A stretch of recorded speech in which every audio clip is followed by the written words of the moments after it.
Amashirahamwe arenga 1500 ahurikiye mu nani z'amashirahamwe y'abakenyezi arizo Kafobe dushire hamwe Afrabu SPPDF Réseau Femmes EP na Réseau des Femmes de Foi ariyamiriza ikandamizwa mu gihugu cikukiye kandi cinjiye mu ntwaro rusangi kwigungira ko inzara iri mu gihugu n'amacakubiri ahaturuka hose. Ni muri iyo ntumbero ayo mashirahamwe asaba umukuru w'igihugu kuva mu gacerere agashikiriza ijambo ry'ihumure na cane kwigandagurwa ry'ababikira batatu b'abatariyano kazi bagandaguriwe mu Kamenge kuri Paroisse Guido Maria Conforti. Bakanamusaba kandi ko yotanga umuco kubijanye n'ikiringo ca gatatu co kwitoza.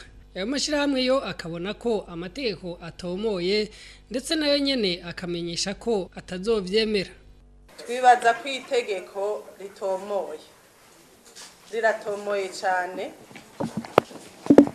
kuko riravuga ko ibiringo by'umukuru w'igihugu ari bibiri kandi ni kuva muri 2005 gushika muri 2015 ku bwacu nk'abakenyezi ibyo biringo birakwiye kandi nico gituma twashizemwo ca cifuzo cuko yova mu gacerere nyabuna akavuga nawe ahahagaze kuko twebwe nk'abarundi kazi nivyo turashobora kuba tutazi kwenterpreta amategeko mugabo turazi gusoma kandi turumva ico iryo tegeko rishaka kuvuga. Kuri twebwe rero itegeko riratomoye riranditse abazi gusoma barazingurura barisome ibiringo bibiri vyaheze mu kwezi k'umunani kiringo ciwe kizoba kirangiye.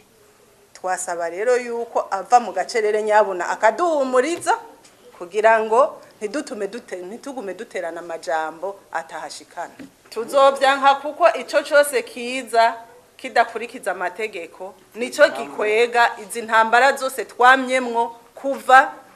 Amashirahamwe rero ahamagara abarundi bose kuvira hasi rimwe nk'abavukanyi bakabumbatira amahoro n'umutekano wabo kuko ari byo nkingi y'iterambere.